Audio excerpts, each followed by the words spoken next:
Years of cardiovascular research. Patients who did everything right. The exercise, the medication, the careful food choices, and still ended up in a cardiologist's office with arterial damage nobody could explain. And case after case I kept finding this thing, not red meat, not sodium, not sugar, the oil. The one with the green label, the one that says light or pure or heart healthy. The one that's been sitting on your counter for 20 years because a doctor said ditch the butter. And nobody ever said another word about it since. Margaret was 63.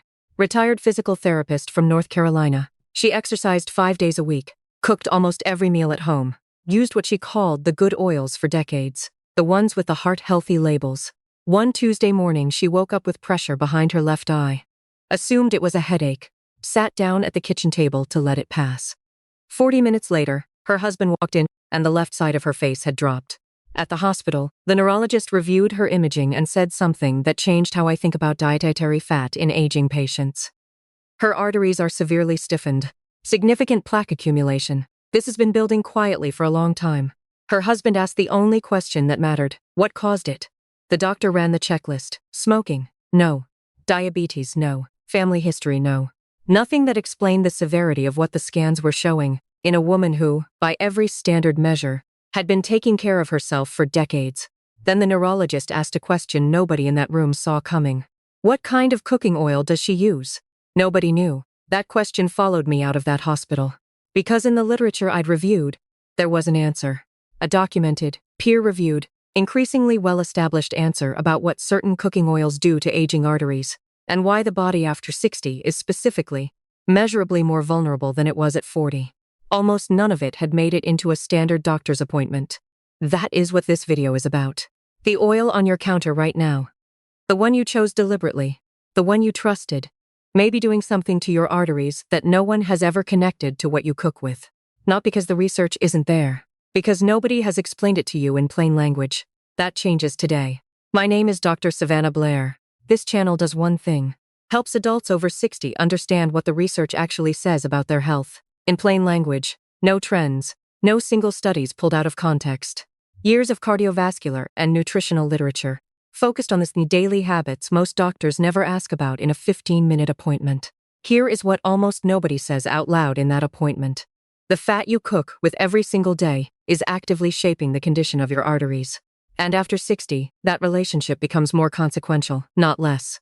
After 60, certain cooking oils that have been marketed as heart-healthy for 5 decades are now linked, in peer-reviewed literature, to accelerated arterial stiffening, increased systemic inflammation, and a measurable rise in the oxidized cholesterol that embeds directly into arterial walls. Not because the food industry set out to harm you.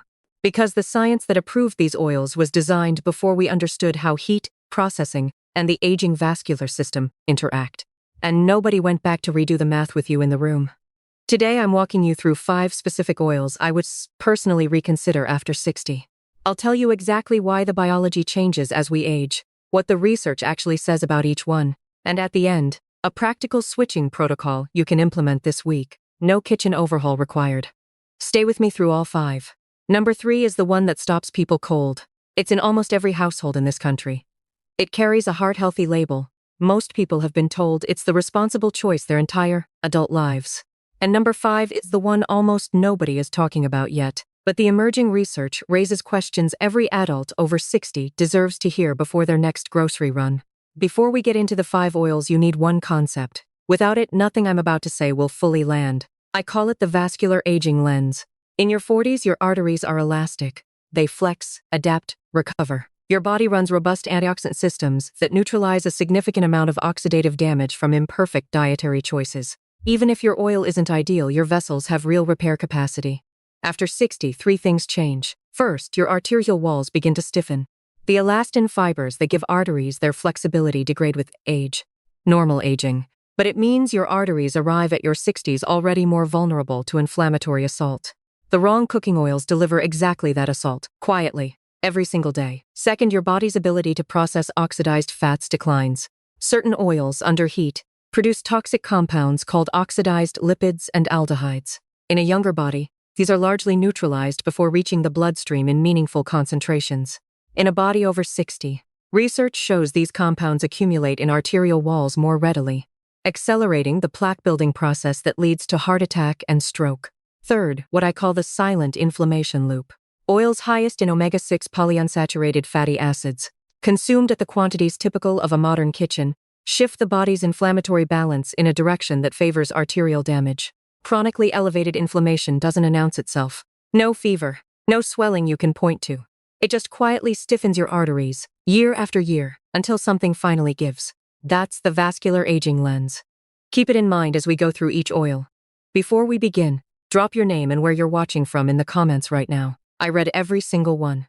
I want to know exactly who I'm speaking to. All right, let's get into the list. Oil number 1. Corn oil. Dolores was 64, retired school teacher from Central Ohio, careful woman, thoughtful about her health. She'd switched to corn oil in her early 40s because her doctor told her to move away from butter and animal fats. Used it for everything, sautéing vegetables, frying her morning eggs, greasing her baking pans. For over 20 years, she genuinely believed she was doing the right thing for her heart. At 63, a routine cardiovascular workup revealed arterial stiffness indices well above what was expected for her age. Her C-reactive protein, a primary marker of systemic inflammation, was elevated. Her cardiologist added a medication, told her to reduce sodium and watch her saturated fat. Nobody looked at the bottle of corn oil on her stove. Corn oil contains approximately 58% omega-6 linoleic acid, one of the highest concentrations of any commonly used cooking fat. The omega-6 to omega-3 ratio in the modern Western diet sits at roughly 15:1. The ratio our cardiovascular physiology evolved to function within is closer to 4:1. The landmark Sydney Diet Heart Study, a randomized controlled trial, found that participants who replaced saturated fat with omega-6 rich vegetable oils including corn oil had significantly higher rates of cardiovascular death than the control group. Not lower, higher. That finding was so contrary to prevailing dietary guidelines that it stayed buried in the literature for decades. Here is exactly how the damage happens. Omega-6 linoleic acid is a precursor to arachidonic acid, the raw material your body uses to manufacture pro-inflammatory signaling molecules called prostaglandins. Daily corn oil consumption loads your body's inflammatory production line with excess raw material. Chronically elevated prostaglandin production drives low-grade vascular inflammation. That inflammation damages the endothelium, the paper-thin inner lining of your arteries. A damaged endothelium becomes permeable to LDL cholesterol particles. Those particles oxidize inside the arterial wall. Your immune system sends macrophages to clean them up. The macrophages get overwhelmed and die, becoming what pathologists call foam cells. Foam cells are the building blocks of arterial plaque. That plaque builds silently, no symptoms, no warning, for years, until one morning it isn't silent anymore. The switch. For everyday low to medium heat cooking, eggs, sautéed vegetables, pan sauces, replace corn oil with extra virgin olive oil. Primarily monounsaturated fat, stable under heat. Actively anti-inflammatory. The switch costs almost nothing and removes one of the most consistent daily omega-6 loads from your kitchen entirely.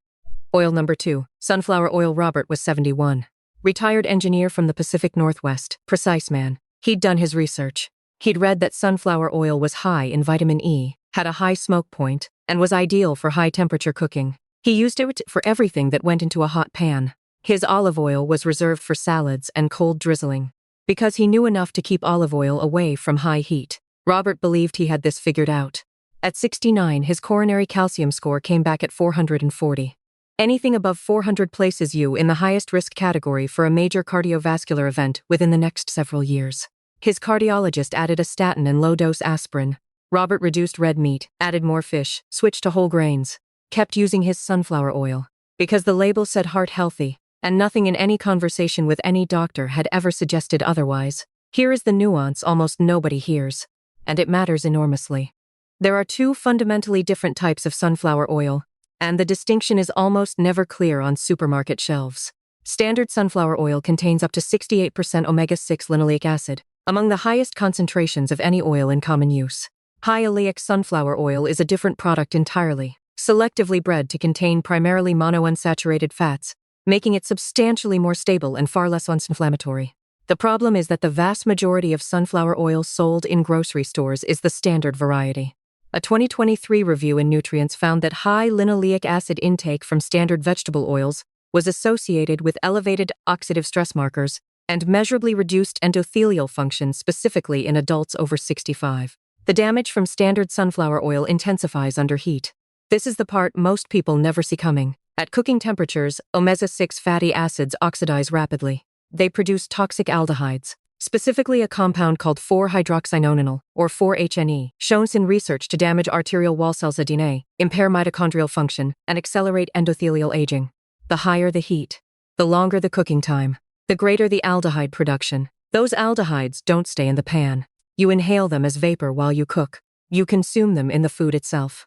Research from De Montfort University found that oils high in polyunsaturated fats, including standard sunflower oil, produced aldehyde concentrations at normal frying temperatures that exceeded safe guideline levels. In a body over 60 with reduced antioxidant clearance capacity, that aldehyde load does not clear efficiently. It accumulates, it damages, it stiffens.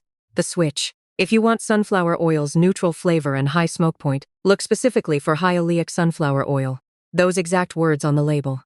It behaves far more like olive oil at a molecular level and produces dramatically lower aldehyde concentrations under heat. For high-heat cooking more broadly, avocado oil is the most practical evidence-backed alternative. Smoke point of approximately 520 Fahrenheit. Primarily monounsaturated fat, neutral flavor. Stable under the temperatures most home cooking actually reaches.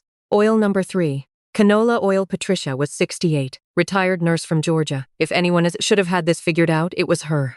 She exercised 4 days a week, avoided processed food, ate her vegetables, read labels, and she used canola oil exclusively, because she had looked into it. Low in saturated fat. Reasonable omega-3 content. High smoke. The American Heart Association listed it as a heart-healthy choice. Patricia wasn't guessing. She was following the guidance. At 67, Patricia experienced a TIA, a transient ischemic attack, what people call a mini-stroke. She lost her speech for approximately 9 minutes. It returned fully. But the imaging that followed told a story her lifestyle simply didn't explain. Significant carotid plaque. Arterial changes her neurologist described as more consistent with someone who had spent decades on a damaging dietary pattern than someone with her profile. Every obvious risk factor was ruled out. And when the numbers still didn't add up, the conversation turned, slowly, carefully, to the things nobody had ever thought to ask Patricia about. The oil was one of them. I want to be precise here. This topic deserves honesty rather than alarm. Canola oil in its raw, cold-pressed state has a reasonably acceptable fatty acid profile. The concern in the literature is not primarily about the oil itself. It is about what industrial processing does to it before it reaches your kitchen. Most commercial canola oil is produced through solvent extraction using hexane, followed by high-temperature refining, bleaching, and deodorizing. Each stage introduces oxidative damage to the fatty acids before the oil is even bottled. A 2019 study published in Scientific Reports found that canola oil-enriched diets produced measurable worsening of memory function and increased amyloid plaque accumulation, findings consistent with elevated neurological and vascular inflammation. Additionally, the refining process generates detectable levels of trans fatty acids, not from intentional hydrogenation, but as a byproduct of the industrial heat applied during processing. A 2020 analysis confirmed trans fat presence in refined canola oil products at levels that, while individually modest, add meaningfully to cumulative daily trans fat exposure in someone using it as their primary cooking oil. The cascade here operates on 2 fronts simultaneously, and both matter specifically after 60. The first is oxidative. The oxidized fatty acids produced during refining, and produced again when the oil is reheated in your pan, enter the bloodstream and interact with an already aging endothelium. They trigger a localized inflammatory response inside the arterial wall. That inflammation compounds the natural age-related stiffening already underway. The second is the trans fat contribution. Even small daily amounts of industrially generated trans fats raise LDL cholesterol, reduce HDL cholesterol, and increase systemic inflammatory markers. In someone using refined canola oil as their primary cooking fat across years, that contribution is not negligible. 2 mechanisms. Compounding. In a vascular system already operating with reduced repair capacity. That is precisely what makes this oil more consequential after 60 than it was at 40. The switch. 2 practical paths forward. The first, seek out cold-pressed, unrefined canola oil specifically. The processing is the primary problem. Cold-pressed versions avoid the high-temperature refining that generates oxidized fatty acids and trans fat byproducts. More expensive, harder to find, but a meaningfully different product. The second, and the more straightforward move. Shift entirely to avocado oil for neutral-flavored high-heat cooking. Same smoke point range. No industrial refining. Primarily monounsaturated fat. The substitution is direct and the evidence base for avocado oil's vascular safety is considerably cleaner. If you're still with me and finding this valuable, type 3 in the comments right now. It tells me you're here, and it helps this information reach more people who need it. Oil number 4, vegetable oil blended. George was 73. Retired police officer from Philadelphia. Straight-talking man, practical about everything, including food. He'd been buying the same large jug of vegetable oil from his local grocery store for as long as he could remember. Affordable. It lasted. The label said nothing alarming. He used it for everything. Frying, baking, coating pans before roasting. It was simply the oil in his kitchen. The way it had always been. The way it was in his mother's kitchen before that. At 71, his blood pressure had climbed to a level requiring a second medication on top of the one he was already taking. His cardiologist ordered an ankle brachial index test, a simple, non-invasive measure of blood flow to the lower extremities. The results indicated peripheral arterial disease, compromised circulation to his legs. A third medication was prescribed. When I reviewed his full dietary history, the first thing I noticed was the oil, not what George called it. He called it vegetable oil, the way almost everyone does. What it actually contained is the more important story. Vegetable oil is one of the most misleading labels in the modern food supply. It is not a single oil. It is a blend, typically of soybean oil, corn oil, and sometimes palm oil, in proportions that vary by brand and are not required to be disclosed on the label. You are buying a mystery ratio of multiple high omega-6 oils in a single bottle, with no way of knowing exactly what you're getting. Soybean oil alone accounts for approximately 80% of all edible oil consumed in the United States, largely because it forms the base of most blended vegetable oils, commercial margarines, restaurant fryers, and processed foods. A landmark 2020 study from the University of California, Riverside, published in Endocrinology, found that soybean oil consumption altered gene expression in the hypothalamus, the brain's master regulator of hormonal function and metabolic balance, in ways that increased susceptibility to inflammation and metabolic dysfunction. The omega-6 content of a typical blended vegetable oil sits between 50% and 60%, used daily across every cooking application in the kitchen. The cumulative omega-6 load is among the highest of any single dietary habit most people have. The cascade from blended vegetable oil is the one most people are living inside right now, without knowing it. Every morning they coat the pan. Every evening, they sauté the onions. Every weekend, they roast the potatoes. Each time, a concentrated dose of omega-6 linoleic acid and its heat oxidation byproducts goes directly into the cardiovascular system. The arterial inflammation builds. The endothelial lining thickens and stiffens. The vessel walls lose their flexibility. Blood pressure rises, because stiffer arteries require greater force to move blood through them. A medication gets prescribed for the blood pressure, then another, then a third. George was on 3 blood pressure medications, every one of them treating an outcome. Nobody looking at what was producing it. That is not a criticism of George's doctors.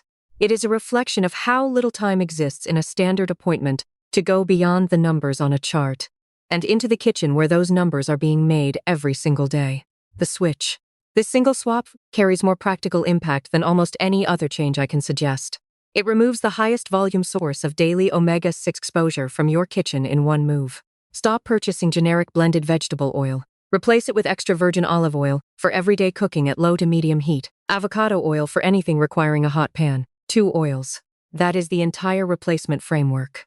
If budget is a genuine concern, buying a larger bottle of extra virgin olive oil from a warehouse store brings the per-ounce cost close to what most people are already paying for vegetable oil, and eliminates the most damaging variable entirely. If you've made it this far, type 4 in the comments. It genuinely matters for getting this information in front of people who need it. Oil number 5. Seed oil blends in packaged and restaurant foods. I'm not going to give you one patient story for this one, because what I'm about to describe is too large to reduce to one person in one kitchen. This is not one Dorothy or one George. This is millions of people eating outside their homes, buying packaged foods with clean labels and reassuring language, and consuming something their body was never designed to process at the quantities modern food manufacturing delivers it. This is the oil most people think they've already escaped. They haven't. In 2018, the FDA officially banned partially hydrogenated oils, the primary source of artificial trans fats, from American food manufacturing, a genuine public health victory. Trans fat consumption dropped. Cardiovascular disease rates responded. But here is what almost nobody explains in the aftermath of that ban. The food industry's transition away from partially hydrogenated oils was not toward butter, not toward olive oil, not toward anything with a long safety record in human physiology. It was largely toward two replacement fats developed specifically to mimic the functional properties of trans fats: the solidity, the shelf stability, the high smoke point, without technically being trans fats. The first is intraesterified fat, produced by chemically rearranging the fatty acid positions on a triglyceride molecule to create a solid, shelf-stable fat without the trans bond. A 2007 study published in Nutrition and Metabolism found that intraesterified fat consumption raised LDL cholesterol, lowered HDL cholesterol, and elevated fasting blood glucose, the same unfavorable profile previously associated with trans fats, through a different molecular mechanism. The second is high oleic seed oil blends. Refined, heavily processed mixtures of sunflower, soybean, and cottonseed oils used in commercial frying for their extended shelf life and heat stability. These oils do not appear on restaurant menus. They appear in the fryer that cooked your food. Both are present in the food scale. Neither is labeled in a way that makes them identifiable to the average consumer. The cascade here operates through accumulated exposure, not a single dramatic mechanism, and that is precisely what makes it so consequential after 60. Every restaurant meal cooked in a commercial fryer. Every packaged cracker, pie crust, frozen biscuit, non-dairy creamer, commercial baked good. Every grab-and-go snack with an ingredient list containing the words fully hydrogenated vegetable oil, modified palm kernel oil, vegetable shortening, or intraesterified soybean oil. Each exposure delivers modified fatty acid structures incorporated directly into cell membranes, including the membranes of arterial wall cells. Once incorporated, they alter membrane fluidity. They impair the cell's ability to respond to inflammatory signals. They slow the endothelium's repair mechanisms. They accelerate the stiffening already underway in an aging vascular system. No single meal does measurable damage. But 3 restaurant meals a week. A packaged snack most afternoons. A commercial creamer in the morning coffee. Across months and years, that cumulative membrane disruption is real, measurable, and something the aging cardiovascular system is poorly equipped to recover from. The most alarming part is not the mechanism. It is the invisibility. These fats don't taste different. They don't feel different going down.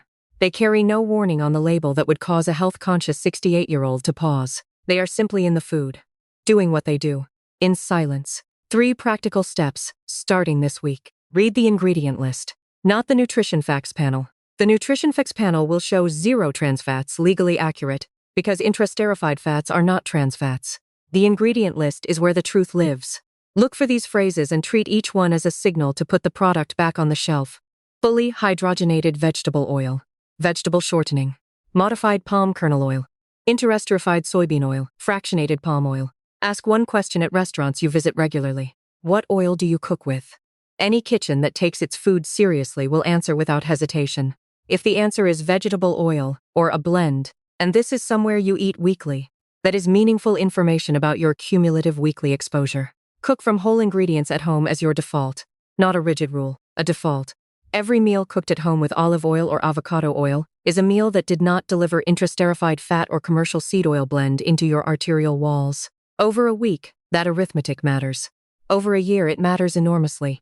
I promised you something practical at the start of this video. Here it is, 5 steps. You can start today. No new prescriptions, no expensive equipment. No dramatic overhaul of everything in your kitchen at once.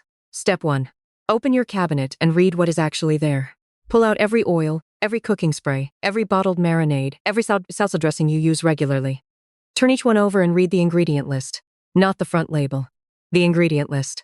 Anything containing soybean oil, corn oil, sunflower oil, canola oil, vegetable oil, partially hydrogenated anything, fully hydrogenated anything, or vegetable shortening, set it to one side.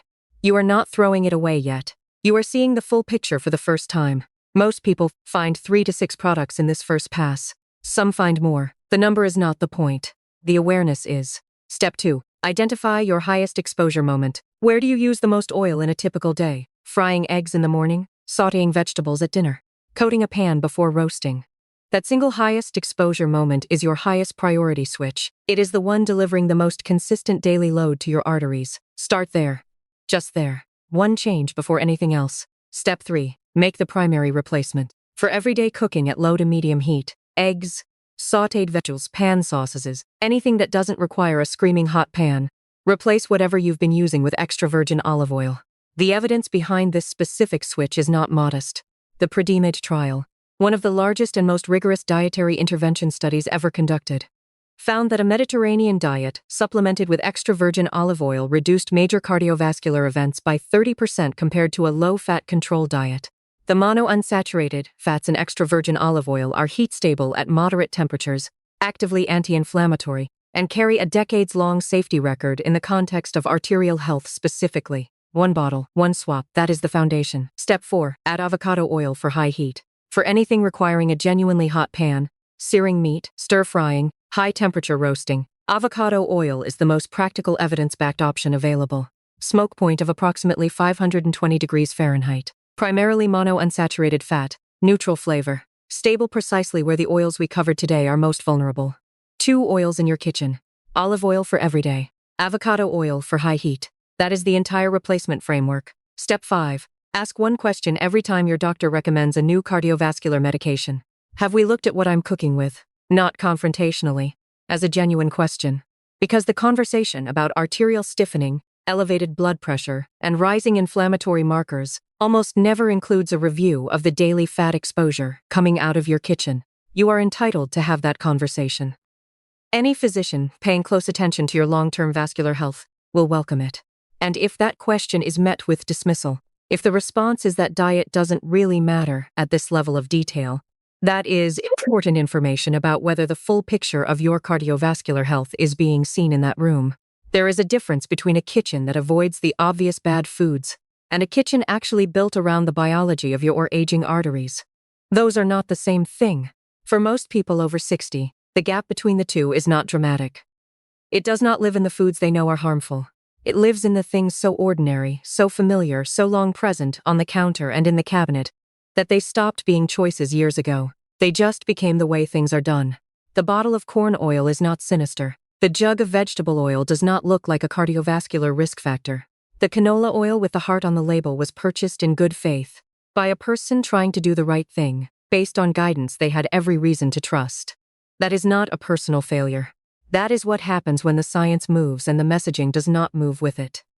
After 60, the goal of how you eat should not be to follow the labels on the bottles. It should be to protect the elasticity, the responsiveness, and the quiet daily function of the vessels carrying blood to your heart, your brain, and every organ that keeps you independent, mobile, and present in your own life.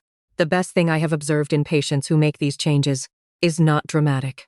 It is not a number on a chart dropping overnight. It is something quieter.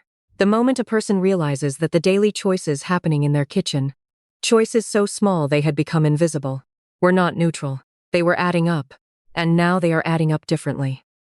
You have the right to know what the research shows about the fats you cook with every day. You have the right to know that the words heart healthy on a label are a marketing claim, not a medical certification. You have the right to make a different choice the next time you stand in the cooking oil aisle. An informed one. A deliberate one. One built around what your arteries actually need at this stage of your life, not what a label suggests. You are that person. And your kitchen, starting with something as simple as what goes in the pan, can become something that works for your body, rather than quietly against it. If this video gave you a new way to think about what is sitting on your counter, and what it may be doing to your arteries after 60, hit subscribe. Every week, practical, evidence-based, and honest, helping you take control of your health in the years that matter most. Leave a comment below. Have you ever looked at something in your kitchen, something you'd been using for years, something you genuinely believed was the healthy choice, and realized the story was more complicated than the label suggested? Or have you already made this switch and noticed a difference in how you feel? Your experience might be exactly what someone else needs to read before their next trip to the grocery store, before they reach for that same familiar bottle one more time. Take care of yourselves. I'll see you in the next one.